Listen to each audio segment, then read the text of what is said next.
El amanecer caía sobre el imperio con una luz pálida, tenue, casi avergonzada. Las murallas doradas del palacio reflejaban un brillo apagado, como si incluso el sol dudara en iluminar aquello que estaba por ocurrir. En los pasillos, los eunucos avanzaban en silencio, cuidando cada movimiento, cada respiración, conscientes de que en aquel lugar una palabra mal dicha pesaba más que una espada. Era una corte construida sobre siglos de protocolo, miedo y apariencias. En el salón del dragón celestial, un emperador de mirada profunda se preparaba para enfrentar el día. No era joven, pero tampoco viejo. Tenía esa edad en la que los ojos ya han visto demasiado y el corazón empieza a cansarse de callar. Frente a él, un pergamino abierto contenía cifras adulteradas, informes falsos, elogios diseñados para ocultar la decadencia del reino. Mentiras perfectas, mentiras repetidas, mentiras que habían sostenido al imperio más tiempo del que el propio cielo habría permitido. Ese día, el emperador decidió hacer lo impensable, hablar, decir lo que nadie quería oír, no para humillar a sus ministros, no para castigar a sus generales, sino para intentar salvar un reino que se estaba desmoronando bajo el peso de su propio silencio. Cuando salió al patio interior, donde los funcionarios esperaban arrodillados, el viento sopló con una fuerza extraña, como si quisiera advertirle de algo.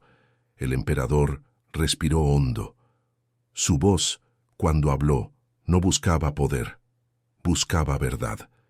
Pero en la corte, la verdad era el crimen más peligroso que la rebelión, más peligroso que la traición, más peligroso incluso que un enemigo armado.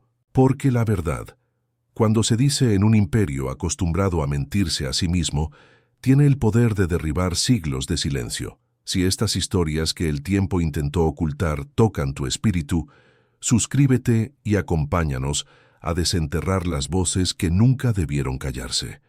Porque algunos reinos no caen por espadas, sino por la única verdad que se atreven a pronunciar. Aquel emperador gobernaba un imperio que en apariencia seguía siendo fuerte. Sus murallas intactas, sus ejércitos disciplinados, sus templos rebosantes de ofrendas. Pero bajo esa superficie impecable se escondía un reino corroído por dentro. Los informes ocultaban hambrunas, las celebraciones tapaban derrotas, los ministros disfrazaban fracasos como victorias, y el pueblo, cansado pero temeroso, aceptaba cada mentira como si fuera mandato del cielo. La corte vivía sumergida en un equilibrio delicado, donde el silencio era la moneda que compraba estabilidad. Desde hacía décadas, los funcionarios habían perfeccionado el arte de decir sin decir, de hablar sin nombrar, de obedecer sin creer.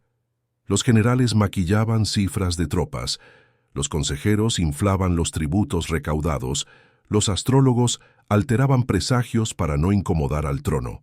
El emperador no era ingenuo. Sabía que vivía entre máscaras, pero durante años eligió callar para evitar que el imperio se fracturara. Sin embargo, los signos eran evidentes. Las fronteras se debilitaban, los cofres estaban vacíos, las provincias comenzaban a murmurar en voz baja. La filosofía oficial proclamaba que el emperador era el puente entre el cielo y los hombres, el guardián del equilibrio universal. Pero ¿cómo preservar ese equilibrio cuando la corte entera vivía sostenida sobre una mentira colectiva? Los eruditos más antiguos advertían en sus textos: un reino puede resistir la guerra, puede resistir la pobreza, pero nunca resiste la falsedad que alimenta a los poderosos. Y el emperador sabía que había llegado el momento de romper el ciclo, no con una ley nueva, no con una guerra, sino con la verdad, una verdad tan simple y tan mortal que nadie en el palacio estaba preparado para escucharla. La verdad cayó sobre la corte como una tormenta sin relámpagos. No tuvo gritos, no tuvo golpes, no tuvo amenazas, tuvo algo mucho peor: claridad. En la gran audiencia imperial, cuando los ministros esperaban escuchar los elogios habituales, el emperador habló con una serenidad que heló la sangre de todos.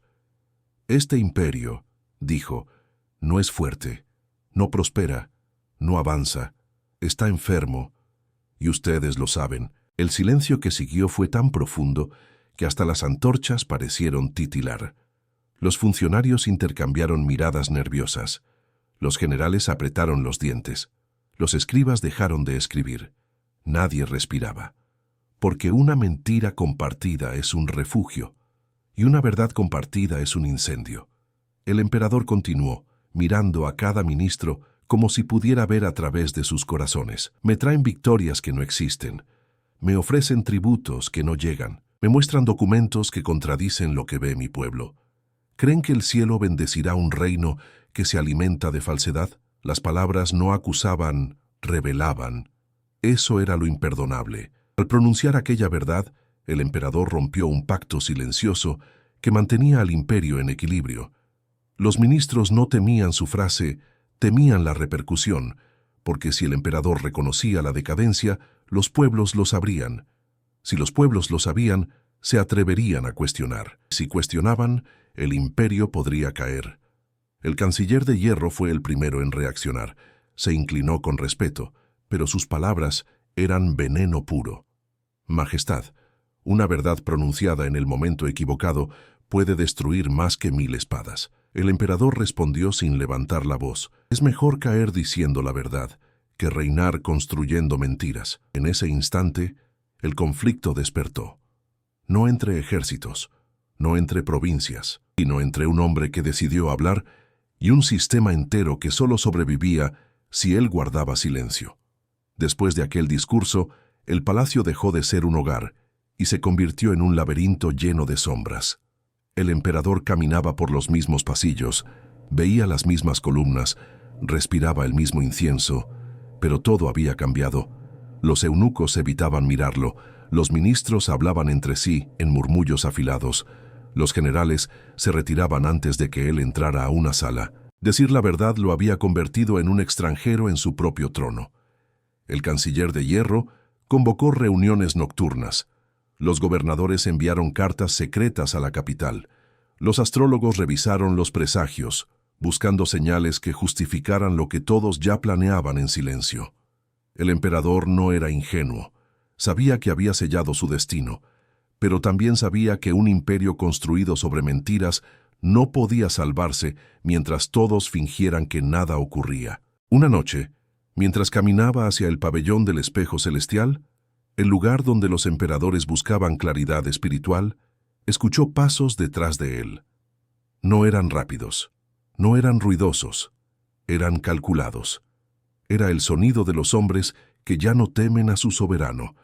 Al llegar al pabellón encontró al consejo de los 13 esperándolo, 13 rostros rígidos, 13 ojos vacíos, 13 hombres dispuestos a proteger el silencio, no al emperador. El canciller habló en nombre de todos. Su sinceridad ha puesto en riesgo la estabilidad del imperio. Usted ha mostrado que el trono ya no es capaz de sostener la armonía. Por el bien del reino, debe abdicar. Abdicar. Una palabra suave, un veredicto mortal. El emperador se quedó quieto, no suplicó, no se defendió, no lloró. Si he de caer, respondió, que sea por hablar la verdad. Pero recuerden esto, el silencio que salvan hoy será la ruina que heredarán mañana. Esa frase selló su destino. No hubo juicio público, no hubo decreto oficial. La corte decidió que su muerte debía ser limpia, silenciosa, sin escándalos. Murió esa misma noche, sin testigos, sin ceremonias, sin gloria. Un emperador eliminado no por traición, no por crimen, no por ambición, sino por haber dicho lo que todos sabían y nadie se atrevía a pronunciar. La mañana siguiente, el palacio anunció que había fallecido de manera serena y honorable. Otra mentira, para reemplazar la única verdad que había osado existir. La muerte del emperador no sanó al imperio, no restauró la armonía, no fortaleció las instituciones, solo mantuvo intacto el silencio que lo estaba consumiendo desde dentro.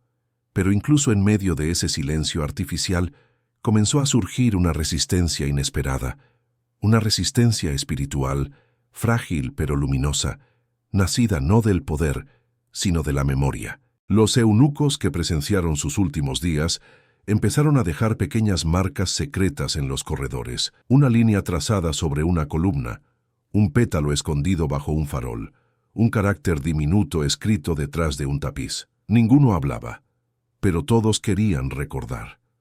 En el archivo imperial, el escriba más viejo, un hombre que había servido a 3 generaciones de emperadores, tomó una decisión arriesgada. Sabía que el decreto oficial presentaría la muerte como un acto sereno y honorable. Sabía que la verdad sería enterrada bajo ceremonias y rituales, pero en la última línea del registro personal del emperador escribió en tinta casi invisible: murió diciendo la verdad. 3 palabras que podían costarle la vida, pero que quizás salvarían la memoria. En los templos, los monjes comenzaron a encender lámparas por un alma injustamente silenciada, sin mencionar su nombre. Cuando los fieles preguntaban por quién oraban, los monjes respondían: por aquel que habló cuando todos callaron. En las provincias lejanas, donde las noticias llegaban distorsionadas, los rumores crecían. Algunos decían que el emperador había visto una visión y que por eso lo eliminaron. Otros afirmaban que había revelado secretos que la corte no quería aceptar. Otros, más valientes, decían la verdad, que el emperador no murió, sino que fue silenciado. Y entre el pueblo comenzó a surgir un nuevo proverbio, repetido primero en susurros, luego en voz baja, y finalmente en las plazas: un reino que mata la verdad cava su propia tumba. Esta frase se convirtió en la forma más pura de resistencia, una resistencia que no buscaba derrocar al trono, sino recordar lo que el trono había destruido, porque la verdadera cárcel no era el palacio, ni las leyes, ni los decretos, era el silencio impuesto. Y la única libertad posible surgió en quienes se negaron a olvidar al emperador, que prefirió morir antes que mentir. La corte creyó que todo había terminado, que la verdad había sido enterrada, que el silencio había vencido, pero el silencio no siempre obedece al poder. A veces se convierte en mensajero. La primera señal ocurrió 3 noches después de la muerte del emperador. En el Salón del Dragón Celestial, el mismo lugar donde él había pronunciado su última verdad, todas las lámparas se apagaron al mismo tiempo.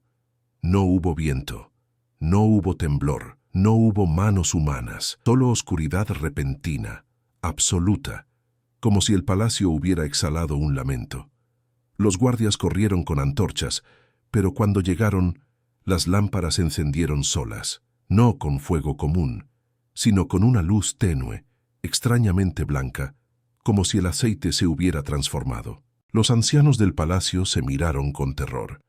Ese tipo de luz solo era mencionada en antiguos textos sagrados, y siempre como advertencia. La segunda señal surgió en la biblioteca imperial, el pergamino que contenía el último registro oficial del emperador, aquel donde se había escrito la mentira de su muerte serena y honorable, apareció marcado con una mancha de tinta en forma de línea vertical, como una lágrima.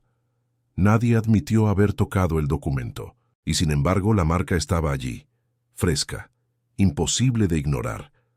La tercera señal fue la más inquietante de todas. Un niño de la corte, aprendiz de escriba, afirmó haber visto al emperador caminando en silencio por el patio interior, justo antes del amanecer. No habló, no dejó huellas, no miró a nadie, simplemente se detuvo bajo una columna, observó el cielo gris y desapareció entre la neblina. El niño fue castigado por inventar historias, pero los guardianes que escucharon su relato sintieron un escalofrío que no supieron explicar, porque todos conocían ese lugar. Era el rincón del palacio donde el emperador solía detenerse cuando necesitaba pensar. Una última señal selló lo que muchos comenzaron a llamar el milagro del silencio. En el pabellón del espejo celestial, donde el emperador había pronunciado su frase final, apareció grabado un carácter diminuto, tan fino que parecía tallado por el propio aire: verdad. Nadie lo confesó. Nadie entendió cómo llegó allí, pero todos lo vieron, y desde ese día la corte dejó de dormir tranquila, porque comprendió que se puede matar a un hombre, pero no a la verdad que deja atrás. La muerte del emperador no produjo estatuas ni funerales gloriosos. No fue inscrita en placas de jade ni celebrada en poemas oficiales. La corte hizo todo lo posible para reducir su vida a una nota administrativa, a un régimen más de silencio. Pero la memoria, la verdadera, no necesita mármol ni tinta, necesita almas dispuestas a recordarla. Los primeros en conservar su historia fueron los más humildes. Los eunucos que limpiaban los pasillos repetían en voz baja: no murió por equivocarse, murió por decir lo correcto. Los sirvientes que lo habían visto caminar hacia el pabellón del espejo celestial comenzaron a transmitir su relato como un suspiro entre generaciones. No mencionaban su nombre, para protegerse, pero decían: hubo un emperador que habló y por eso cayó. Los monjes, incapaces de desafiar a la corte de forma abierta, copiaron antiguos textos sobre la justicia y los escondieron detrás de frescos y paneles de madera. Muchos creían que así honraban al gobernante que había defendido la verdad con su propia vida. En las aldeas, el rumor tomó forma de leyenda. Algunos decían que el emperador había sido iluminado por el cielo. Otros afirmaban que vio una visión del futuro y quiso advertir al imperio. Otros, más sencillos, simplemente repetían: un corazón honesto no puede controlar su lengua. Con los años, surgió un proverbio que viajó de provincia en provincia hasta convertirse en parte de la sabiduría popular: cuando el palacio calla, el pueblo recuerda. Y así fue.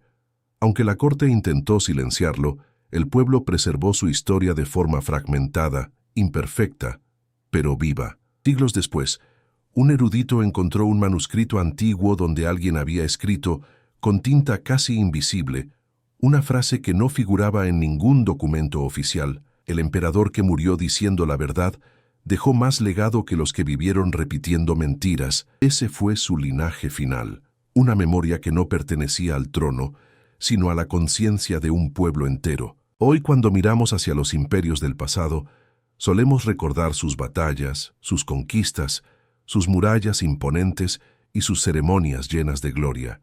Pero entre esos recuerdos tallados en piedra existe un silencio más profundo, un silencio que habla de aquello que el poder intentó ocultar.